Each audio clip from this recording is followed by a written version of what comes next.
Welcome back to Special Report. This is actually our third trip to the Kingdom of Saudi Arabia over the last decade. The country has seen drastic change since we first visited alongside President Trump in 2017. This is the first of 2 live shows we'll bring you from the kingdom, but before heading to Qatar and then the United Arab Emirates later this week. We're working to speak with officials in each one of these countries. Tonight, we take a look back at the progress made in this region and what President Trump hopes to accomplish on this trip. I think we're going to accomplish a lot of things. We've established great relationships with a lot of different countries that, frankly, we didn't have. On this day, 8 years ago, President Trump was preparing for his first trip overseas. His initial stop, Saudi Arabia. His itinerary also included stops in Jerusalem and the Vatican, visiting the holiest places in the 3 Abrahamic faiths. If these 3 faiths can join together in cooperation, then peace in this world is possible, including peace between Israelis and Palestinians. Israel and Saudi Arabia have never had formal diplomatic relations. Only within the context of true peace can normal relations flourish between the people of the region. Since 2002, the kingdom has proposed formal recognition for Israel with an established independent Palestinian state. Palestinian rejection of Israel and support for terror are what the nations of the world should focus on if they truly want to advance peace. But throughout President Trump's 2017 trip, the 2 nations spoke of a common enemy. Iran, you share that threat. I believe the whole world shares that threat. I believe that together we could roll back Iran's march of aggression and terror in this region. In 2014, Iranian-backed Houthi rebels launched a war against Yemen's government. Regional powers like Saudi Arabia began to intervene in support of Yemen's government using economic isolation and eventually airstrikes. I'm standing along the border between Saudi Arabia and Yemen, and this place has seen a lot of action in recent days. So it's an existential threat, essentially, to the kingdom. Absolutely. We cannot have Iran involved in Yemen. In 2023, China mediated talks between Saudi Arabia and Iran, which led the kingdom to reestablish relations with Tehran. Yet Houthi attacks targeting Israel and ships on the Red Sea have persisted. Over the past 2 months, the U.S. has responded significantly. Military officials say they have hit more than 1,000 targets since mid-March. President Trump said last week the U.S. will end those attacks after the Iran-aligned group agreed to stop interrupting shipping lanes. They don't want to fight anymore. They just don't want to fight. And we will honor that. And we will stop the bombings. Saudi Arabia and Iran have maintained relations. Saudi Defense Minister Prince Khalid bin Salman met with Supreme Leader Ayatollah Ali Khamenei last month.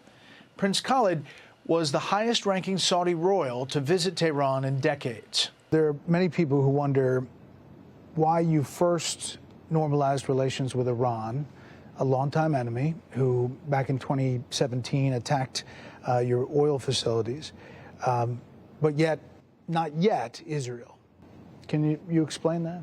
If there is opportunity to shift that and to go to prosperity and interest and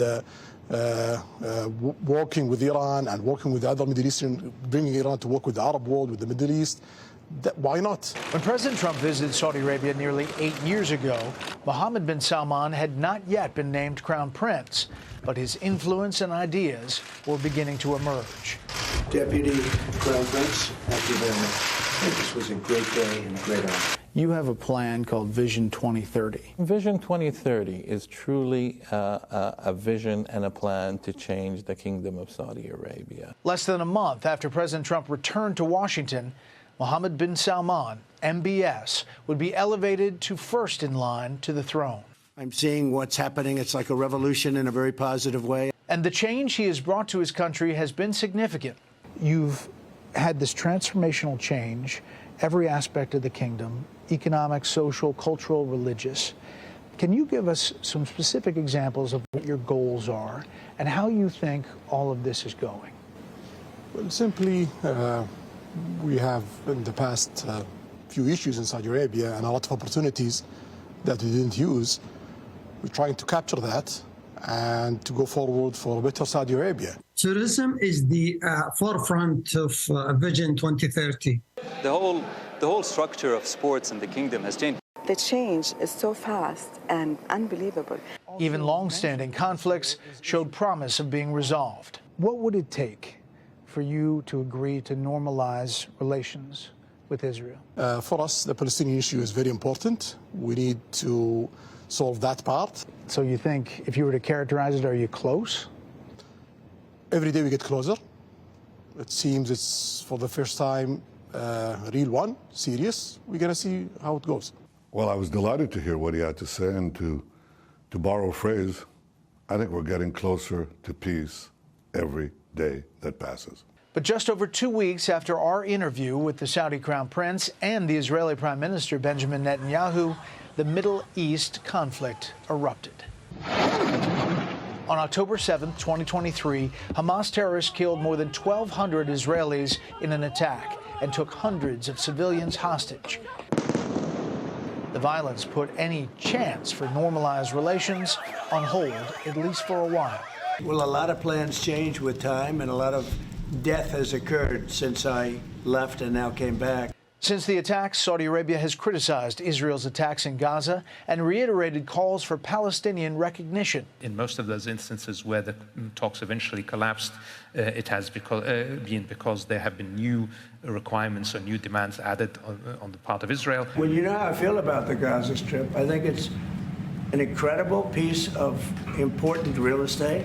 Saudi Arabia and Arab allies have worked on a plan to counter President Trump's. It proposes a transitional administration to govern Gaza and address Hamas's political position. It has to open the way for a final political solution for the Palestinian issue by the establishment of the Palestinian state.